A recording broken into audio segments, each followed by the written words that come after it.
Welcome to the Expert Network Team podcast.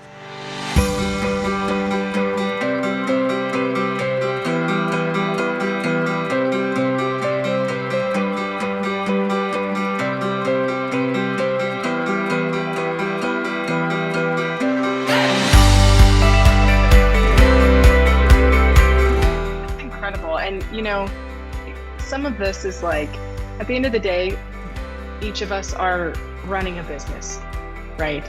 And yet on the other side to that coin, I feel we really try and steer away from the transactional element and feel and atmosphere of that, specifically in the family office space, which you are speaking with those families.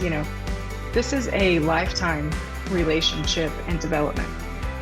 It's one thing to put it together, right? And to write the trusts and to design the family office and talk about the governance and all those things. But it requires forever and ever that all of these people maintain communication, collaboration, and they're always in discovery. How are we elevating? How are we impacting?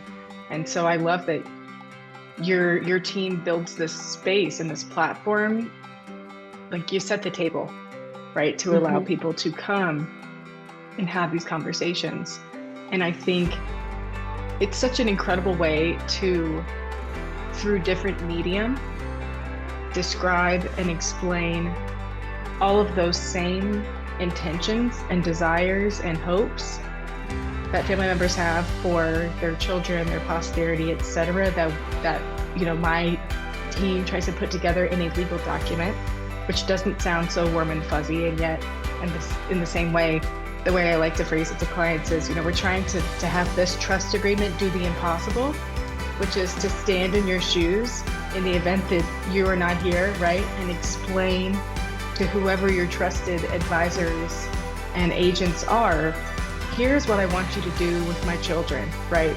With this gift that I leave behind, with these assets and this, our family's vision and values and all those things. And so, I love watching old family videos, which is so sad to think now that everything's on an iPhone. Like my family, we used to sit down and watch home videos, right? It just has this element of nostalgia and, just very crude, raw, like that was a real moment. Everybody was living right then, So I love that there's this focus on kind of bringing some of that realism back in a very beautiful way to help. It's just a layer, in my opinion, on explaining and expanding all of the things that are in the boring old legal text in a way that's much more palatable. I think that's one of the biggest advantages of using media, especially right now, is that if you are trying to make a legal document or a trust or whatever it is more relevant, more compelling, um, to use story and media, especially film, I would say it is a format that compels, that grabs attention in a way that a document is not going to do. And so you can have these work in tandem with one another so that you can have a video ethical will that is 10 minutes long, let's say, but it is a kind of an introduction and a human element. Basically, I think of it as a movie trailer for a long legal document. And so I think, especially when so many people are commissioning us to make pieces for younger people, right? That's basically the audience, are sometimes people in their 40s and 50s, but often people who are just born and they are thinking ahead, right? Or not even born yet. And so when you're looking at that, you're thinking, okay, how can we get the attention of this audience, even if it's only two people, right? And so many times that's what draws people to film, is because it is the person's essence, it's their voice, it's their gestures, it's the stories, it's everything that's wrapping around and giving reason and meaning to the next piece, which is critical. And so I think they play well with each other. You mentioned in many of your projects you're working across multiple generations, right? So you've got all different age groups here. So um, tell me a little bit about what that's like navigating Mm. the dynamics. I mean, you've already discussed a little bit about the younger cousins, right? And how Yeah. they navigated across from their fathers. What is it Hmm. like for, say, a Gen 1 wealth builder to participate in this project alongside a Gen 3 grandchild, maybe just starting to participate or come to the table, or even younger? We really try and Hmm. start families early in the conversation about, Hmm. you know, we want everyone to be part of this process because it's supposed to benefit all for a really long time. And the only way it lasts a really long time is if we do the work Hmm. to bring people together. So what is your usual? Well, I mean, there's no usual. They say Hmm. if you've met one family office, you've met one family office. They love to say that funny little phrase. Um, what is it like to navigate conversations across that wide span? Yeah, I think what's interesting, and I see this more and more and feel this more and more in the work, is that although there are stories that older people in the family know and younger people don't, and vice versa, by the way, I do think that what's interesting about the medium of story is that everyone sort of has equal access to it in a sense. It's not like there's special knowledge. It's like you're human, so therefore you know this. And I know people are like, oh, you're a good storyteller, and we think about the way story is told and blah blah. I'm just talking about being a human and engaging and talking about your life, Right. right? So everyone kind of is on equal playing ground. And I also think a lot of things that happen when we talk about these structures and financial things, and maybe there's a business, is that there's usually people who are in the family and people who are on the outside of that. And that may have to do with generation. Sometimes it has very much to do with that younger people aren't yet in the mix. Hmm. They don't have voting power or they aren't in the business. Um, but with story, everyone's kind of on equal playing ground. So I think that is one thing. And also that we know from social science and research that intergenerational storytelling is one of the most potent ways that you can build resilience in younger people, is that they understand where they come from. So as far as sort of like including different generations, that's one of the things that we talk about in discovery is we try to guide families and thinking, how are you going to put this together so that it's inclusive in a way that you value? So we're not telling them how to do it, but if they value inclusivity, and that might be married ins, that might be younger generations, then the group that is sort of shepherding this project should reflect that value that they have in their family. Um, and the other thing that we have done on occasion, if there's a really inspired group, is that younger family members are part of not only the planning process but some parts of the production. We don't have them do heavy lifting, and I mean I don't mean literally no heavy lifting, but also no heavy like interviewing lifting, but Right. being a part of the filming. um, like we're working with a family right now, where the the main principal of the project, she is really telling the story of all their philanthropic work, Hmm. and their family's work at this point is all philanthropy, right? There's no business. It's all about their giving. So she knows that her children and her brother's children are the ones who will take up arms and do this, and they are going to be part of, not a huge part of the filming project, but they will be incorporated into it so that when they see the films, which are for them to understand what they not only have inherited but also their responsibilities, that they're like, oh yeah, there's me when I was 10, you know? Wow. So there's a lot of different ways you can think about inclusivity, and age, and it can come up in, if they're helping inform the way that the project is structured, to being included overall, to just being in the mind's eye of the people who are telling it. It's like that is for them actually. And I'll just say for a quick note, because I think it's worth saying that a lot of times people, and I wrote an article about this, they think that they're giving the gift of documenting a life story, let's say, to the older person. And I think that's nice, and I think that's sweet, and I think it's true in some cases. But I actually think more of the time you are asking them to give you a You the gift. gift. I agree. Yeah. So if you're going to your parent or your grandparent and you're saying, well, it's you're actually making a request. And I think there is huge, beautiful power in that because one, it's honest, and two, you're just laying it at their feet and saying, you are valuable, you are important, you have information and memories and history that no one else does. Can you please, on behalf of me and everyone else, deposit Share it. those things Yeah. to us in a way that we can pass on? And so I think just saying that is really powerful and just making the request because it honors the person who's being asked. Wow. And you know what? That kind of ties back to well, no one's ever asked.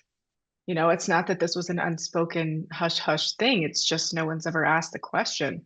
So how would we know? You know? Yeah. Yeah, indeed, indeed. And I cannot tell you, there's just innumerable times that we have captured stories and memories and sentiments from people, and they've said, I've never told anyone that. And or the people who are receiving that story say, I never knew that, or how did you get that out of my dad or mom? Yeah. And it's just a matter of um, asking, but also, and maybe this is the thing that's harder to see is the whole framing of this opportunity, this moment, this rare occurrence, right? We all as humans, we know that. It's like if we knew we only had one ball to hit out of the park, one ball to hit, we'd be much more focused on that ball, right? Yeah. So I think people feel that. There's like, okay, we have people filming, they're in my home, this is happening, we have commissioned this, we have paid money for this. And so all of those things are also part of it. Let's give them some gold. Yeah, let's give them some good stuff. Yeah. Yeah. So, what are your favorite kind of projects? Because you also mentioned that you have done not just the larger kind of documentary style films, but other shorter segment interview kind of Mhm. podcast things. Do you have a favorite that you really enjoy? Do you have families who over time, is it a multi-project, first engagement, we're telling this larger story, and then maybe there's some development in their family philanthropy or some other, exciting event Yeah. that has brought you back to tell another tale, or is that something that you're interested in? Would that Mhm. fit kind of your vision for what your team does? Mhm. Yeah, I was just thinking about this today that one of the unspoken but key principles of our work is that story is a continuum. Story is things that happened before in the past, but story is also now, and story is also the future. And most people, when they think of this kind of work, they think in a nostalgic way. They think in a memorial, memento kind kind of fashion. And I think the projects and the families that feel most aligned with the work that we're doing, they realize that story is a continuum, that story is ever evolving. So they do want to and are interested in commissioning the history part of their story. But they also realize there's great power in capturing the here and now, not just when someone is aging and on the death's door, but they realize, okay, wait, what if we started capturing just expressions from our rising generation 15 minutes one time a year over the course of 10 years? What if we did that? What would happen? So those are the kinds of families that it's not that I like them more. It's just as far as my own depth of growth and learning as a professional, I think it's exciting to see a family through that experience. So we have started to really become a legacy media partner with very aligned families where we work with them year over year, not necessarily to the same intensity every year, but we're building and organizing archives over time so that we get to the next point and the story is even richer. So, I mean, that's one way of thinking about really, you know, favorite, exciting clients and stories. But honestly, I think it's like this with all stories and all of us when we think about something that sticks with us. Sometimes it's just one specific thing that someone says in a story that I needed to hear that. Me, Jamie, and I think we all have that where what we remember is usually related to what we needed as a You were person. listening for it. Yeah. Yeah, unintentionally listening for it. And I'll give you an example. Like I have a young daughter, and so I'm very sensitive to anything around kids, just because that's my phase of life right now. So we had someone speaking with us about an idea where of documenting and honoring his son who had died. Um, and so he wanted to tell the life story of his son who had passed away. And it's not that it's my favorite project to do. It's just that where I am right now and what he's trying to accomplish, I'm like, I am with you. Let's do this. Wow. So I think, that's why I feel so passionate about having many professionals on the Storykeep team who are directors and editors and, the camera people and the sound people, because we all bring all these different parts of ourselves to the lives of our clients. And it's not just me anymore of what, okay, what's hitting me. I'm an important part of it too, but I think we're all there bringing our curiosity and our heart and our ears to it. And so there's not like one thing. I mean, I can tell you that, but that's just me. Um, Wow. yeah.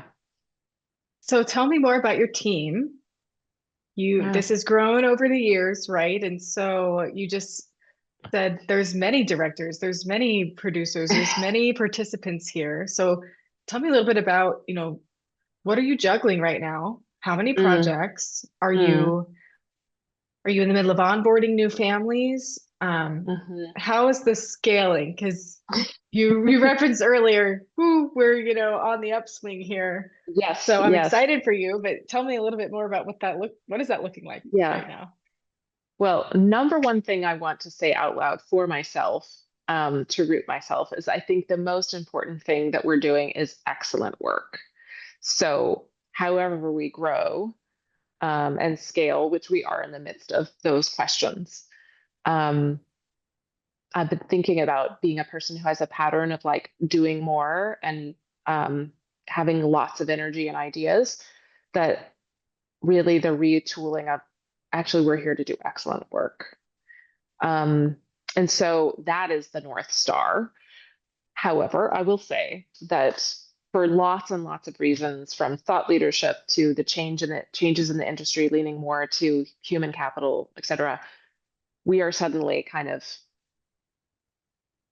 inundated with a lot of interest.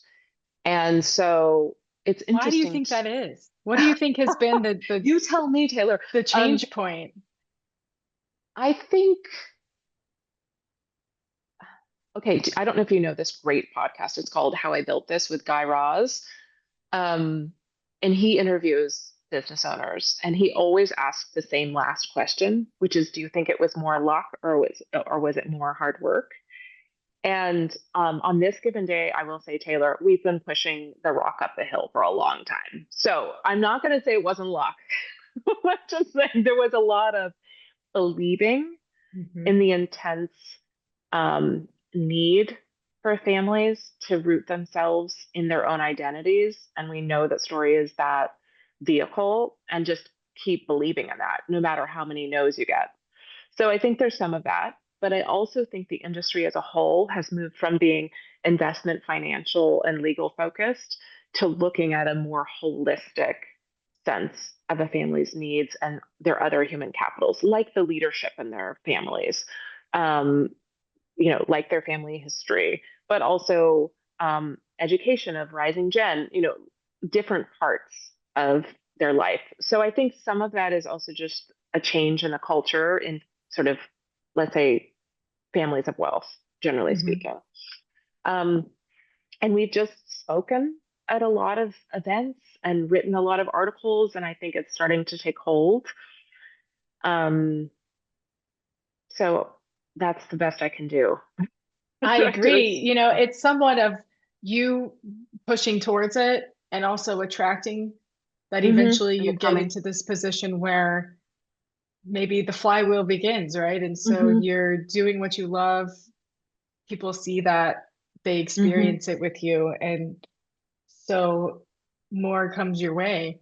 I Yeah. feel so much has been automated and commodified and all the things in the planning world where people will say, well, it takes me 2 seconds to ask the legal question on ChatGPT, or, my Mm. background when it was in basic estate planning, which there are apps now where you could go get your will done in 3 minutes for free. I mean, there's crazy, crazy access, and so many platforms for how people decide how they want to take care of business within their family. And so, what I'm so grateful for in our practice area with these families of means and long history is that's not the selling point at all, or the Hmm. point behind any of the planning that we're doing. And so I feel very confident in, the industry, the environment, the economy will continue to change. And yet the one thing that I truly believe cannot be replaced by, you know, artificial intelligence and technology developments are human connection. You cannot get that from anywhere else. You can try and teach a LLM, chat GPT to participate in conversation with a person, but it is not the same. And so there will always be a need and desire if we make everything else easier, right? And you can push a button and have other work done, people will still flock to developing and exploring and discovering each other. And Hmm. that is what I love so much about our work and your work, and the, you know, digging in and asking questions and finding out the story. I mean, you can't have one without the other. Yeah. Yeah, most definitely. I just think that comes to my mind. I mean, this isn't AI per se, but I remember um, this person who was working near my office space once, and he kind of got to know me, and he said, "Oh, can you help me? Like, I want to come up with like some great questions to ask my dad, and I'm going to give him a recorder and like sort of the early, right, like AI, like, okay, let's give him questions and give him the technology and like and I knew this will never work. Like, even as enthusiastic as you are and the great questions you come up with, which is kind of AI, right? Like Okay. coming up with the questions, coming up with the technology. We when we are talking about things of meaning, we want another human to be listening to us. And yeah, I mean, even I have like talked through ideas or concerns with AI, but I still want to go on my weekly Wednesday night walk with my best friend, right? Like, I don't want that to become my best friend. I mean, maybe some people do, but we're talking that's the outlier, right? Right. Please no. Um, we we still have a need to actually be heard by another human being. It's just in us, and I gotta believe there is a reason for that. Probably has to do with procreation and evolution, I'm sure. I love that. Yeah. Well, before we go, you mentioned a few minutes ago your young daughter and your phase of life. Share with us a little bit about how you incorporate storytelling and legacy within your own family, and Mm. how do you see this show up in your regular life? You're in front of it all the time, you're asking other families. Tell me a little bit more about how Mm. that's Yeah, it's interesting. Well, I'll tell you a few things that we do that any family could do. Would love that. So my husband and I, we walk around a lake 3 times a week, and we bring an audio recorder with us because we're walking. And we ask each other questions. We ask each other to tell different kinds of stories to one another, and we record it for our daughter. So we're actively creating an archive. So we think about the things that we would want to know from our own parents, like very simple things like, what did your bedroom look like when you were a kid? What was in it? Um, you know, what's your relationship to music? All kinds of things, right? How did you get your name? What did your I mean, we on Fridays we have the ritual of talking about a family member. So we just go down the list, like everything you remember and know about Auntie Anne, you know. So that's one thing, and almost anyone could do that. Like you could do it on your iPhone if you wanted. I'm not necessarily suggesting that that's the best audio, but I'm always a fan of better something than nothing. The other thing that I do with good regularity is I write in a journal, I write letters to my daughter about my observations about her. Mhm. And I also put in things about what's going on in my life, not journaling like the way I would journal if it was my own personal journal, but some of my struggles, like what's happening in my career. I mean, all the things you'd want to know about your parents, like how did my mom actually build this business, right? When I Well, it was happened 5 day by and day. she, yes, Yeah. was walking me to school and in the background. Yeah. Yes. So I write to her things I notice about her, what you know, her gifts, her talents, her struggles. Um, and I mean I must have 10, she's only 5 years old. So um I think that's something really simple that almost anyone can do. Um, That's so and I've also thoughtful. it's for her too, like, the a story keep type of video for her. Um, The other thing I do, I mean, this is also simple as well, but I'm a very avid home cook. I mean, right here in the space where I'm recording right now, I must have 80 cookbooks sitting there. And I write notes next to the recipes of when I made it, why I made it, what I thought about it, and the occasion. So I will bestow all of these 80 cookbooks and hopefully more. I hope I get more to her, because to me it's another there's so many ways to share our culture and our values and our stories and history. Um, and they don't need to be the most gorgeous story keep film. I mean, I hope you do have that. But if you don't have that, like write a note in a cookbook. Like go on a walk and ask your spouse. I mean, I have to say the thing with my spouse, with my husband Pete, who is also my business partner, it's such a deepening exercise for our For relationship both of as you. well. I can only imagine. Those are incredible. I mean, there's so many ways to tell a story, right? And to pass a memory and to do all these things for yourself and for your children and others. Yeah, Jamie, it's endless. this has been so incredible. I feel so inspired. Like I'm gonna go buy a moleskin notebook right away. Start jotting down it. Please do. Honestly. Yes. Thank you so much for this time today and for sharing a little bit about what you're building. And if you will, before you go, share with us if we have families who are intrigued by this, curious about working with StoryKeep, where can we find you? How do we get a hold of you? Yeah. So Storykeep, StoryKeep.com. And everything's there. Uh, I will tell you something exciting because I mean, people will listen to Please. this forevermore. It's evergreen. But at this moment when we are recording, we are putting together a game of questions, conversation starter game of questions.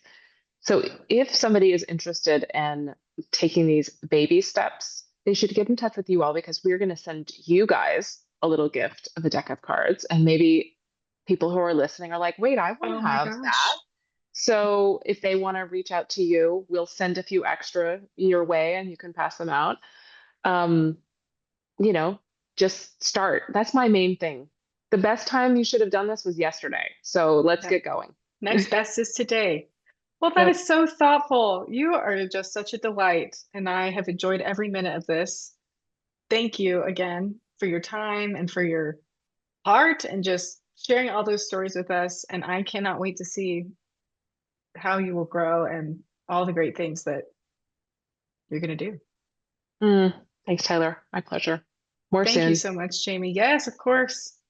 All right. Well, this has been an episode of Expert Network Podcast. I'm Taylor Smith. Everybody, have a wonderful afternoon. Thank you for joining us today.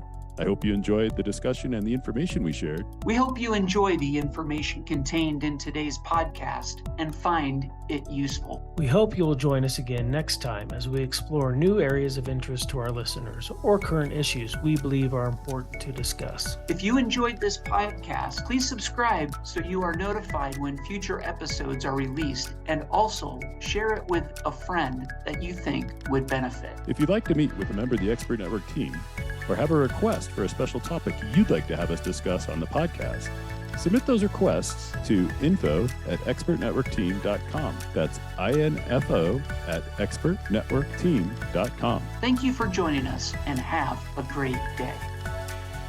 Thank you for listening to this podcast. We want to remind you that listening to this podcast does not establish a client-professional relationship with any of the professional firms represented, including guests, nor does it constitute legal, investment, accounting, or other advice of a fiduciary nature. The views expressed are those of the professionals only. Investment advisor services may be provided through A&I Wealth Management. Securities may be provided through Genios Wealth Management.